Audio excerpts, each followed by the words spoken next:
Hey guys, welcome back to the channel. We're going to be checking out a video titled Culture Shock in England, 10 things that shock Americans in England, USA versus England. It's a very long title. So Americans was constantly repeated. So I'm imagining that it's multiple people that should be in this video given perspective. So without further ado, we're going to be jumping right into this video. Thank you for watching as usual. Shout out to the UK. And without further ado, let's get right into this video. Oh, if you have any recommendations, click that link in the pinned comment section. You'll be able to recommend videos. I'll check them out as soon as possible. Without further ado, guys, let's get right into this video. Hey guys, I'm Eric. And I'm Grace. We're the Wandering Ravens. And today we are going to tell you 10 things that were culture shock for us when we arrived here in England.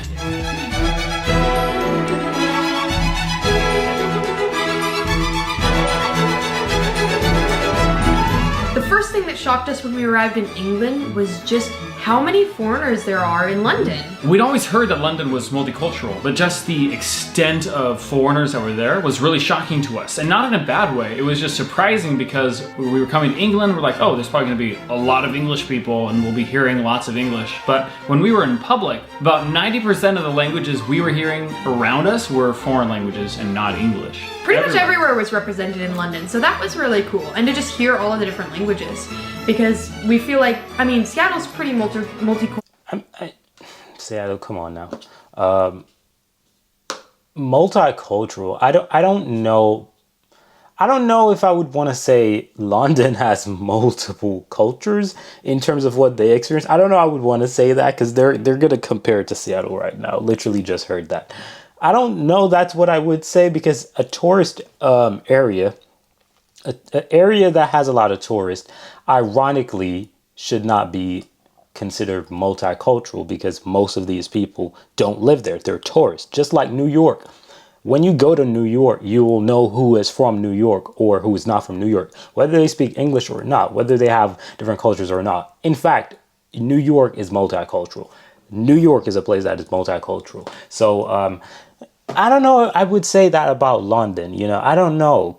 I really don't know. You British people would have to let me know. Would you consider London to be multicultural if most of these people are tourists?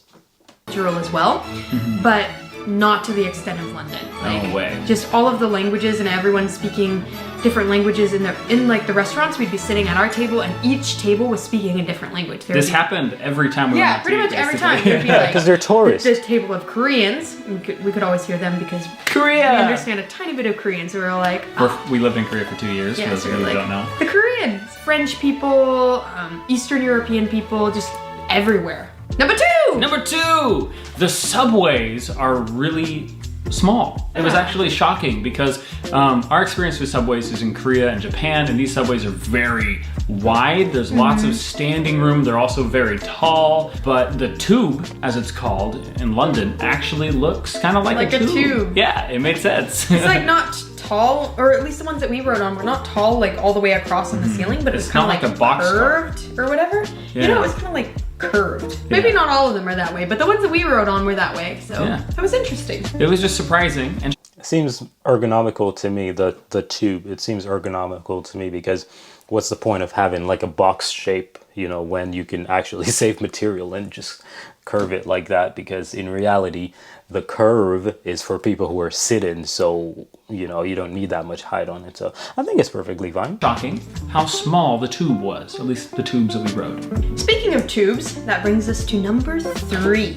I love how English people wait patiently for people who are on the tube to get off before getting on the tube themselves. That is something after living in Korea for a couple years, you'll know that is not the case. As soon as the subway doors open and the train stops, everyone in Korea is just like pushing everybody else and getting on the subway as fast as they can. So it was nice to go to a place where everyone just stands aside and waits for those people who are on the train to get off, which is what should happen. This is actually so shocking that the very first time we rode the tube, when the doors opened and everyone was waiting for people to get off, Grace turned to me and made that observation. She's like, oh my gosh, they're waiting for people to get off. What is this? Madness? Number 4, this is just a really quick one, but light switches here are different than they are in the States, and whereas in the States and Korea and other countries, you flip on to turn the light switch You flip on. up, yeah. Flip up to turn it Turn on. it on. And Flip flip down down. to turn it off. Here, It's the opposite. yeah, from what we've seen, you flip up to turn it off and flip down to turn it on. Number 5. The other thing. I've literally watched so many videos about the UK, and I've never heard anyone mention that about the light switch. Like, I was wondering, what are they talking about? Literally, it was like, that's wild. Man, put it up to turn it off. Put it down to turn it on. Wow. That we found surprising when we arrived in England was that power outlets have to be switched on to use them. So it has like a little switch next to it and you have to turn it on in order to use electronic appliances. So many times we've tried to boil like hot water for tea or coffee Or charge my phone. and you forget to switch the power outlet on and it doesn't charge or the water doesn't boil and you're like, I kind of like that though because Safety. as I heard someone say the other day, it prevents like children from sticking things into the sockets and getting electrocuted. So I like that idea. And then also, like in America, when we go on vacation or something like that, you have to run around the house and unplug everything so it doesn't. exhausting. It's not a fire hazard. Or even like every night you try to like unplug it, you know? Yeah. Here, you just Every turn night. the outlets off. So that's actually kind of cool. It was It's shocking, safety, but it's yeah. kind of cool, and we'll probably try to Shocking do that on our own prevents house shocking. one day.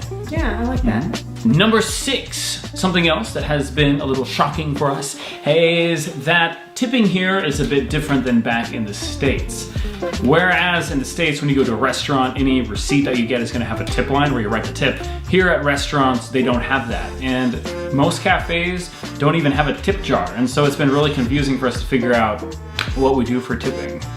I've heard also that tipping is super minimal here. Like if at all, it's Yeah. like just really minimal. So that's definitely different than America where as a server you're like 20% or you're a bad table sort of. Yeah. Question though, for the English folk in the audience, when I'm at a restaurant and they give me a receipt that doesn't have a tip line or anything on it, what am I supposed to do? Do I tip? Or is Do you that just just leave like it on a the no table? tip? Yeah, do you leave it Yeah. on the table? Or is that just like we all agree that there's no tipping going on in this situation? Please let me know down in the comments so I don't know, but if I went to a restaurant in any country of the sort Europe, that, you know, and I have bread, because if I am broke and it's not necessary to leave a tip, I'm not doing it. Okay? If you're getting paid, you're getting paid. It's just a normal job. You know, it's like I go outside, I made something for somebody, I get my normal salary, right? But if they think I did a great job and they're feeling good, they're feeling generous, they give me something. It's not supposed to be expected. That's how I live my life. And I do know that the tipping culture in the United States is totally different compared to outside of other places because a lot of people don't get the exact salary that you would want to get, but whatever. The point is, if I was in that situation, what I think I would do is simply just call the person who has been a great service to me and simply slide them something. You know, I'm like, here you go, that's for you. That ain't got nothing to do with the store. That ain't got nothing to do with nothing. That's for you, right? And potentially, if I have bread, I'm writing you a check, right? And if your boss got a problem with it, they can go screw off. I don't make any social faux pas. Number 7. Real quick, I was just going to mention that in grocery stores here in England, they generally have a much larger selection of cheese than they do back home in the States, which I'm not going to complain about. I love that. Amazing. I think Yeah, that's it's wild. just a lot more in the culture here, I guess, than it is back home. Free Whereas back cheese? home, you usually only have Ugh, like how does it a look like couple that? different kinds of cheese to choose from, and not Cheddar, like Gouda, not like mozzarella or Parmesan. mozzarella, yeah. Not like specialty cheeses. Here you'll have like many different types and they'll be different ages as well. Number 8. This is one you hear a lot, probably, but we don't know which direction to look when we cross the road. And this is for a couple of reasons. One, people here drive on the left side of the road, and so that's confusing. But 2, there are also a ton of one-way streets here, both in London and in the villages that we What do you mean you don't know what to look, which way to look? What? 1, 2? It doesn't matter if that's a one-way road or that's a one-way. Just look both ways. It's like, what?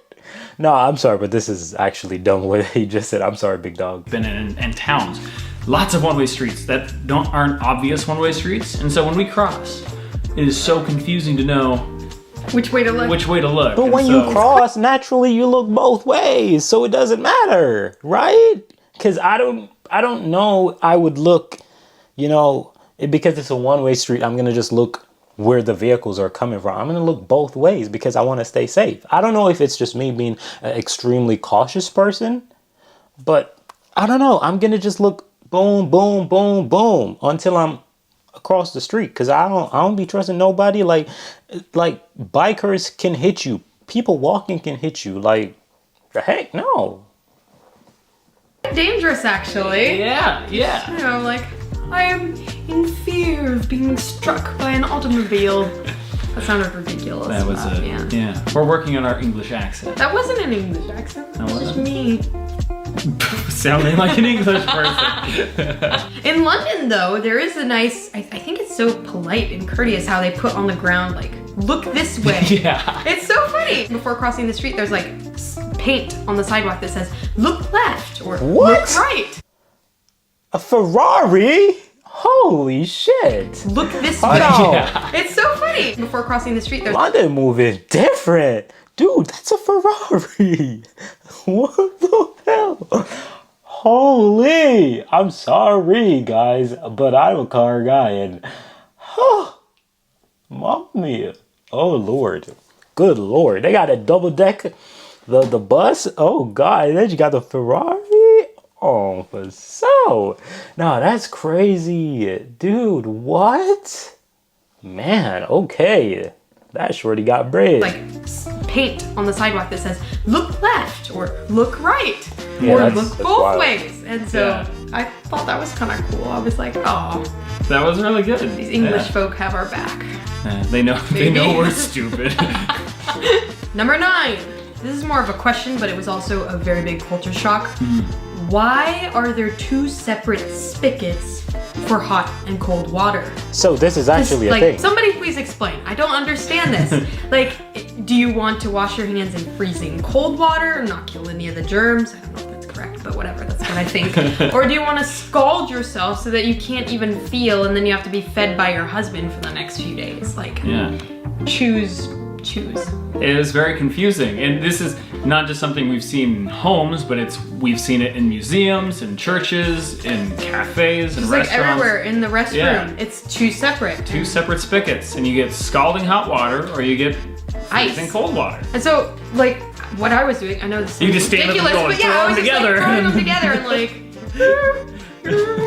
somebody explain. Because Honestly, I don't know what I'd be doing in that situation. Give me the ice cold water, because I ain't hurting myself or nobody. somebody's got an explanation for why there's a this is reason. better, I'm sure.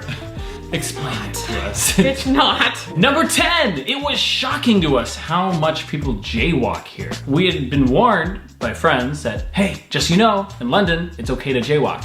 But when we came here, it was just surprising to see how frequently everyone jaywalks. Literally everyone jaywalks all the time. Yeah, it's constant jaywalking. And we're coming from Seattle, which is, I think, in the United States, we are famous for being a city that no one jaywalks in. So it was really shocking to come to didn't England know that. and no one, it's just like Constant jaywalking. jaywalking. Look, run. Look, run. Which makes you feel extremely stressed out as foreigners because we don't know which way to look. So we're like, oh, we can't just wait for this light. What do you mean you don't know which way to look? I don't get it. I don't get it. What do you mean by that? I still do not get how they do not know which way to look. Like, it doesn't matter. Like, what if there's nothing coming? There's nothing coming.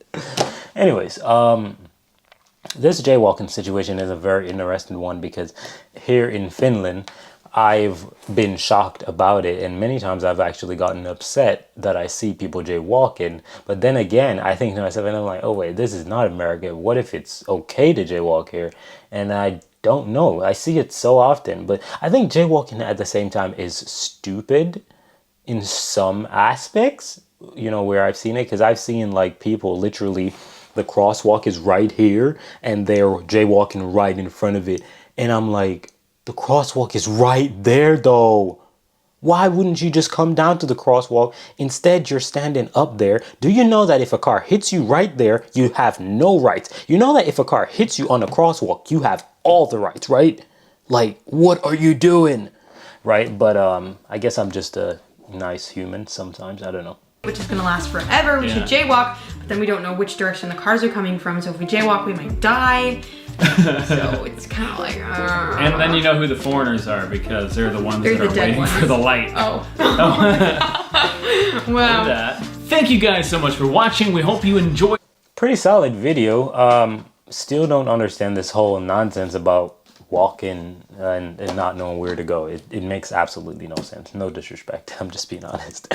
Because like if I look down the street, I see the booty of a car, it simply means that the cars are going that way. If I look down the street and I see the booty of the car down there, it means that the cars are going that way, right? The booty of the car is that way. So I'm comparing it to what is closest to me. What if the booty or the front of the car is there? Like, it shouldn't be that hard, should it? Right? Like, I really don't know, but it shouldn't be that hard. Plus, when you look at the signs, you can, I don't know, man. I'm just trying to figure out how is it that complicated. Like, the only thing I could find complicated with the UK is just that they drive on a different side of the road, right? So the driving would affect you, but the walking shouldn't. Because when you walk, you naturally look both ways and you make sure that it's clear both ways.